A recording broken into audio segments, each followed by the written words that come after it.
नमस्कार दोस्तों, study for all agriculture competitive exam में आपका स्वागत है। आज इस वीडियो में हम कुछ इंपॉर्टेंट एग्रीकल्चर कहेंगे कि एमसीक्यूज हैं जिनको हम एक तरीके से सॉल्व करेंगे। तो इसमें सबसे पहला जो क्वेश्चन है हमारा कि नंबर ऑफ सॉइल ऑर्डर।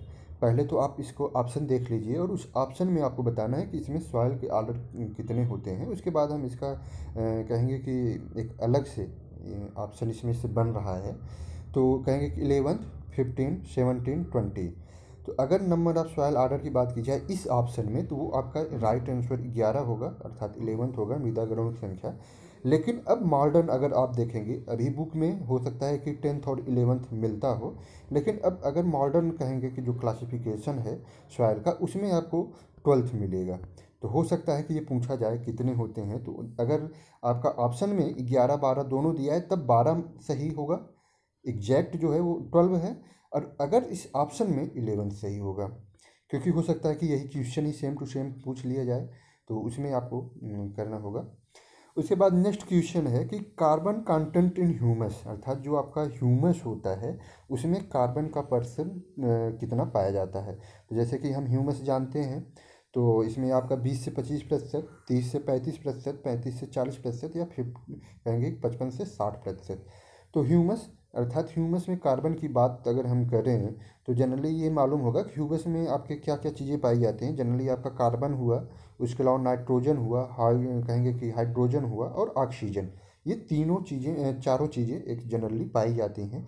तो अगर कार्बन की बात करें हम, तो हो सकता है कि कभी अभी कार्बन कंटेंट पूछा है, हो सकता है पूछ ले कि ऑक्सीजन कंटेंट इन ह्यूमस कितना प्रतिशत। तो ये कहेंगे कि 4-5 क्वेश्चन आपके बन सकते हैं, तो वो चारों पाँचों मैं बता दे रहा हूँ। अगर कार्बन पूछता है तो कार्बन जनरली 50% होता है। ऑक्सीजन अगर पूछ रहा है तो कहेंगे कि 35% होता है।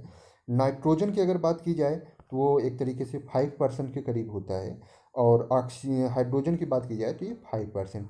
अर्थात इसको अगर याद करना चाहें तो कह सकते हैं कि 50-35 और 5-5 का रेशियो हो सकता है।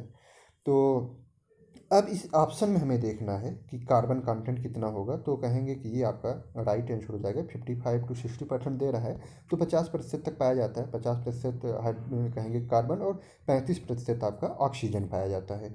तो कहने का मतलब यही आपका राइट आंसर हो जाएगा। देखिए, वो चीज़ें हमने जो बताई हैं वो नोट करते चलेंगे, क्योंकि वो भी हो सकता है कि आपके कॉम्पिटिटिव एग्जाम में पूछ ली जाए। उसके बाद नेक्स्ट क्वेश्चन है, कहेंगे कि आपका जो सॉयल है, marble is the is what type of rock. तो सॉइल नहीं, यहाँ हम रॉक के ऊपर कि जो रॉक होती है वो 3 तरीके की पाई जाती है। कहेंगे कि इग्नियस रॉक, मेटामॉर्फिक रॉक, और सेडिमेंट्री रॉक। तो अब इसमें ये पूछ रहा है कि मार्बल अर्थात संगमरमर जो होता है, संगमरमर आपका किस तरीके का रॉक है, आग्नेय है, रूपांतरिक है, या इसको हम जलज बोलते हैं अर्थात सेडिमेंट्री। तो कहेंगे कि रॉक जो होता है, मैंने पहले ही बताया कि 3 तरीके का होता है। तो इग्नियस रॉक हो सकता है कि कभी पूछ लिया जाए। तो इग्नियस रॉक के जो एग्जाम्पल होते हैं, वो सबसे बेस्ट एग्जाम्पल है ग्रेनाइट, जो कॉम्पिटिटिव एग्जाम में पूछा जाता है। उसके अलावा कहेंगे कि बेसाल्ट हुआ, उसके अलावा गैब्रो। ये 3 तो बड़े महत्वपूर्ण है जो एग्जाम्पल हो गए इग्नियस के। इसका मतलब मार्बल उस कैटेगरी में नहीं आ रहा है, मैं जब नहीं बता रहा हूँ।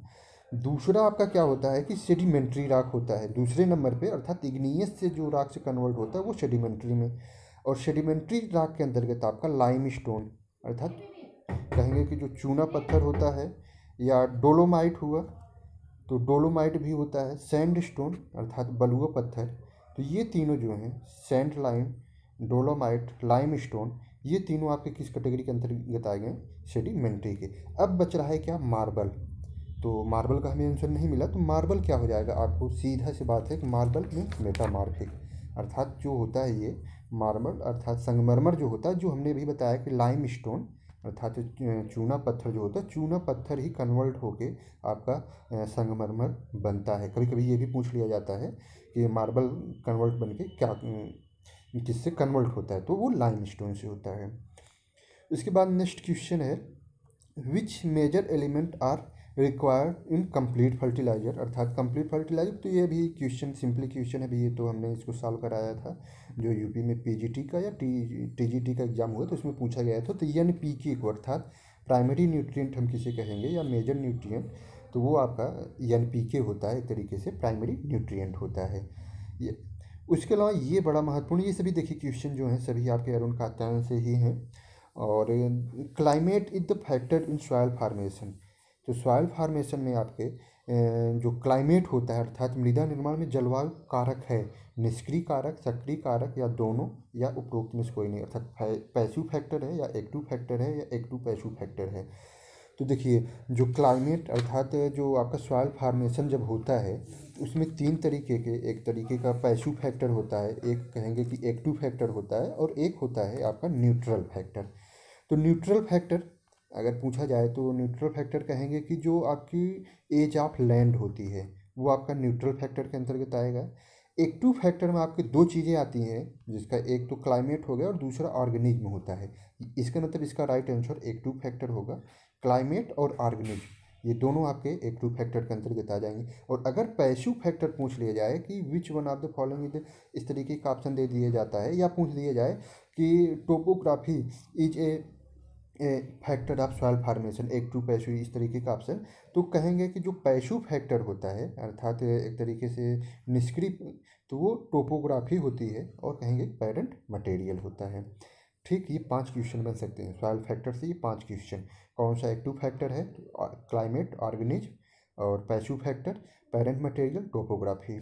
उसके बाद है, ये तो बड़ा सिंपल क्वेश्चन है कि soil world is derived from. तो सॉइल वर्ल्ड किससे डिराइव्ड है, तो ये हमें लग रहा है कि सभी को मालूम होगा, लैटिन है, इसका राइट आंसर लैटिन हो जाएगा, इसमें किसी प्रकार की। उसके बाद एक नेक्स्ट क्वेश्चन है साल्ट डे प्लांट। इसमें से आपको बताना है कौन सा साल्ट डे प्लांट है, टोमेटो, कॉटन, पी, सोयाबीन। तो टोमेटो, तो जैसे टोमेटो तो आपका डे न्यूट्रल के अंतर्गत आ जाता है, और कॉटन भी देखा जाए तो एक तरीके से इसमें जो है फ्लावरिंग का कुछ अलग ही। तो इसमें सोयाबीन जो होगा वो आपका राइट आंसर होगा, सोयाबीन जो है वो साल्ट डे प्लांट है। उसके बाद नेक्स्ट क्वेश्चन है serine amino acid it produce in, अर्थात जो सेरिन एक एमिनो एसिड होता है वो किस में प्रोड्यूस होता है, फोटोसिंथेसिस में, फोटो रिस्पायरेशन, और देखिए इसमें बड़ा माइटोकॉन्ड्रिया दे दिया गया है, और बोथ, क्योंकि फोटो रिस्पायरेशन जो होता है वो 3 में होता है एक तरीके से, माइटोकॉन्ड्रिया हुआ और पेरेक्सोसोम हुआ, इन सभी में। तो कहेंगे कि ये सेरिन जो अमीनो एसिड है वो किस में प्रोड्यूस होगा, तो ये सीधा सा है, इसका राइट आंसर जो होगा वो फोटो रिस्पायरेशन है, माइटोकॉन्ड्रिया में, इसमें आपको कंफ्यूज नहीं करना है। उसके बाद नेक्स्ट क्वेश्चन जो हमारा है कहेंगे कि उसी से रिलेटेड है। देखिए नेक्स्ट क्वेश्चन भी डायरेक्ट उसी से रिलेटेड है कि photo respiration is discovered by in which plant. देखिए अभी तो यहाँ पे ये दे दिया गया कि इन विच प्लांट, और अगर पूछ लिया जाए कि डिस्कवर्ड बाई विच साइंटिस्ट, अगर ये पूछ लिया जाए फोटो रिस्पायरेशन किसके द्वारा, तो कहेंगे कि वो डैकर के द्वारा था। और अगर पूछा जाए कि किस प्लांट में, तो टोबैको, मेज, ओराइजा, ये 4 ऑप्शन दिए गए हैं, तो इसमें आपका टोबैको होगा, अर्थात डैकर ने किस में किया था, तो टोबैको में किया था, इसका राइट आंसर हो जाएगा। उसके बाद नेक्स्ट क्वेश्चन हमारा जो है कि हाई साल्ट टॉलरेंट क्रॉप कौन सा है, कहेंगे कि एल्कलाइन एंड सोयालाइन सॉइल। तो high salt tolerant crop pea, gram, barley, wheat. तो अधिक लवण सहनशील फसल कौन सी है, तो जौ है, बार्ली, बड़ी फेमस क्वेश्चन है ये कहेंगे।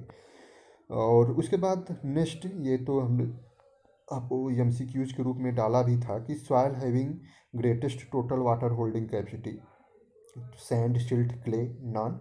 तो ये तो हमने अभी सॉल्व कराया था आपको, तो क्ले होता है, बार बार ये कॉम्पिटिटिव एग्जाम में पूछा जाता है ये क्वेश्चन जो है। तो ये क्वेश्चन हो गए। उसके अलावा एक क्वेश्चन हमने भी डाला था, और बड़े ही कहेंगे कि मुझे दुर्भाग्य, मैंने उसके रिलेटेड वीडियो भी डाला था और 17% लोगों का ही राइट आंसर आया। हमने पूछा था कि in agro climatic zone which zone is the cropping intensity is high to national average.